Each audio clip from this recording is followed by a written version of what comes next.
Professor and Head at the Department of Clinical Pharmacology at TNM Medical College and BYL Nair Charitable Hospital, Mumbai. She has an MD and PhD in pharmacology from the University of Mumbai, as well as a diplomat of National Board of Examinations, New Delhi, in clinical pharmacology.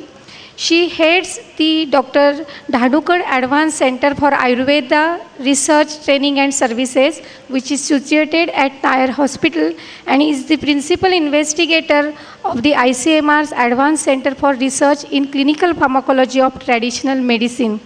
She is also the coordinator of the WHO India Essential Drugs Program. She has served as a faculty on the Drugs and Therapeutic Committees courses sponsored by WHO and DCGI, and has convened and served as a faculty on several courses pertaining to GCP practices, research methodology, and scientific communication. She also serves on the National Pharmacovigilance Committee and is a coordinator of Regional Pharmacovigilance Center. Her main area of research includes rational use of drugs in developing countries, immunomodulating effects of Indian plants, especially Rasayan plants, and conceptual understanding of Ayurveda. She is a recipient of Outstanding Referee of the Year Award and Excellence in Drug Research Award in 2005. And she also has over 120 publications in national and international journals, including 8 books to her credit. Madam, may I request you to brief us regarding research methods in therapeutic procedures used in Ayurveda. Thank you, madam. Thank you, Tanuja. Dr. Valyathan sir, dignitaries on the dais, ladies and gentlemen, let me at first thank the organizers and Tanuja especially for giving me this great honor to present in front of this august audience and to be a part of this extremely high-level panel. Today I'm going to discuss with you a little about the research into the therapeutic procedures in Ayurveda. Dr. Ashok Vaidya mentioned to you about the project that we had undertaken when I was in KEM Hospital. I know the slides are very difficult to read. Please excuse me for that, but I hope you will understand something that is written on them. We did a study with patients with asthma who were given Vaman therapy, and we used some specific symptoms, specific parameters, symptom score, drug score, and pulmonary function tests. And basically, we had an open, uncontrolled study. It was in only 10 patients, and it was not at all a high level of evidence that was generated.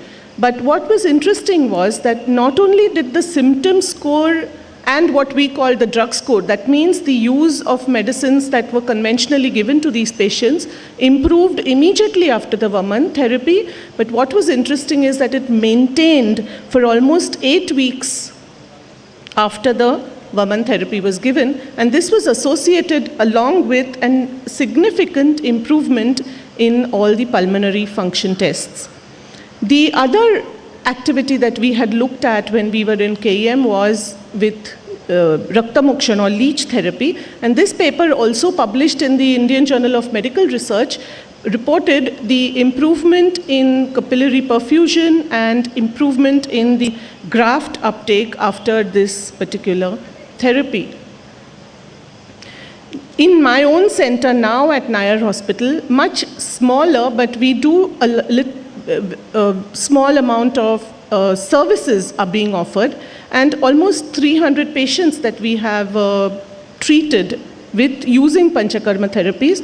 Dr. Supriya is with me, and she is the one who looks after this activity.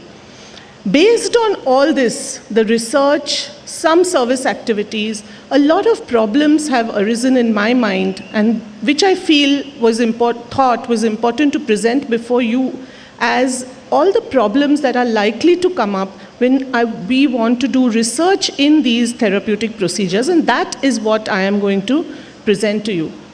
Whenever we want to do research, the first thing that we want to do is do a literature search. And in the case of therapeutic procedures, we find tremendous paucity of published literature. Local clinical practices are not documented. A search itself is difficult because it's very badly, it's not indexed, it's not necessarily the literature that's published is available on the internet today. Even if it is published, often we do not find good quality publications, and much of this literature tends to be in local language, needing not just translation, but also interpretation, which requires a lot, which leads to a lot of problems in understanding. When we were developing this protocol on the Panchakarma Science Initiative project, which I will come to, we found that there were about 410 postgraduate theses across the country on Panchakarma procedures.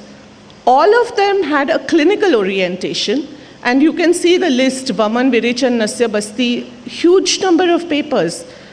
Where is the evidence that I can use based on which I can do a further protocol? And I think it is essential that we spend time, do a meta-analysis of this data that is available so that we can generalize and use this literature more effectively. Now, the second aspect of developing doing a study is writing the protocol. And I think the first step over there is the generation of the hypothesis. And that's where we again faced a lot of problems. Should we look for efficacy? Should we look for mechanism of action? Should we look at specific parameters? How simple can we make this question? And I think the last point that I make in this slide is define the question very simply and very clearly became one of the most important objectives to my mind in planning a protocol in this area. The second point I've written, which is also equally important, is the interpretation of what is written in Ayurveda. We find a number of conditions written in Ayurveda that sound similar to what we have very well described and defined in the Western system of medicine. Is it correct to just transpose the therapeutic procedures and say that, okay, we will take these type of patients which are diagnosed and differentiated according to allopathic methods and then transpose on them a therapeutic procedure that is prescribed by Ayurveda? Of course, the next problem is what design should I use? Most often people would use an open label observational design, which is wonderful. Another system that Dr. Ashok Vaidya has always taught us is the N is equal to 1 study. Look at one patient, study that one patient and his observation. This is another good method that we feel that one needs to propagate, especially when there are complex interventions like Panchakarma. The add-on kind of therapies that in tertiary care or so-called allopathic hospitals we like to use is where the conventional therapy goes on and you just superimpose onto that these therapeutic procedures that Ayurveda prescribes, which is what we did with the Vaman. But there are ethical issues over here, and this we may not be able to discuss in detail, but we have to keep them in mind. One of the things that was told to us when we presented our Vaman paper in our staff society was that you should have blinded and you should have compared, but whom to blind, what to compare with, what should be the procedures. One thing is that whoever is doing the assessment can be blinded so that some amount of bias is reduced. According to me, a randomized controlled trial, which is the highest level of evidence, is more or less impossible at this point of time with these therapeutic procedures. Although it reduces bias, I think the procedure itself is very complex. There are a lot of other influences. The treatments are holistic. The focus is on symptoms. There are huge variations. And not only that, we have to give repeated long-term procedures. These kind of interventions, to my mind, do not fit well in the conventional randomized controlled trial procedure. And I think, therefore, we need to think carefully about what would be a good design for evaluating these procedures. What sample size to use? Where is the preliminary data to give me this information, to give me this hint? How many patients do I need? So again, we need pilot studies. We need something to give us an idea how many patients we want to use. And we need to know what comparator to use. As I mentioned, that was the first thing that was asked us when we presented it. And using comparators produces a lot of problems. I don't think we can compare Ayurvedic therapies with allopathic therapies. If you say that use a placebo for what? Placebo for the drugs that are used to induce Vaman, what do we use as a comparator? The next point that I want to make here is about inclusion-exclusion criteria. To my mind, it is not appropriate to use our allopathic diagnostic criteria to include patients and then superimpose on them an Ayurvedic therapeutic modality. It seems more appropriate to use Ayurvedic diagnostic criteria. Let me share with you some observations that we have made with definition of health. What we did was we used a questionnaire where we, we looked at health as defined by Charak. And to our surprise, and we looked at if we look at normal volunteers by modern medicine, we have a certain set of laboratory parameters that have to be within the normal range to call them normal. It was okay that 38 of them matched with normalcy and 18 matched with respect to abnormal. But what was interesting is that 31, which we had classified as normal based on the lab parameters, according to this Dhatu Samya questionnaire that we used, 31 of the 100 subjects were not healthy. And so therefore, what is our definition of health and how do we include or exclude these subjects in our studies? Somebody mentioned earlier also about this Prakruti. I think this is another point that we have to keep in mind. And I shared with you some of our experiences. For example, when we studied, sibutramine is a modern anti-appetite agent. Even in this, we find a certain Prakruti responding better than another Prakruti. Similarly, with the anti-epileptic drugs, these are the modern anti-epileptic drugs, we find people who require more dose changes and more diligent follow-up to be falling more into the Vata Prakruti population. So I think there is a definite meaning to this. We also find in one more study that we've done that platelet aggregation is more in patients, in individuals with Pitta Prakruti. So there is some fact in this, and I think this factor has to go into our inclusion-exclusion criteria, otherwise we will not get any results. Now, how do we measure the effect of this Panchakarma procedure? What sort of parameters should we use? This next slide is one slide which my student used when she presented this efficacy parameters in Ayurveda paper at one conference. And she asked, should we use the same rules for different games? We have two different procedures, two different therapy sciences which look at things differently. Maybe the patient is the same. What yardsticks should we use? What parameters should we use?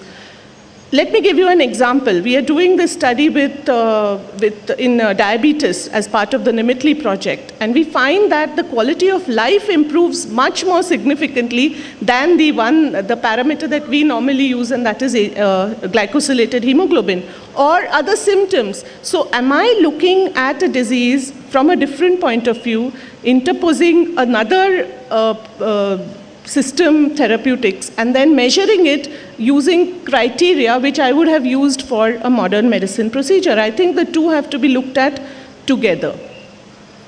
With Panchakarma, there are other problems: study duration, frequency of assessment, many questions.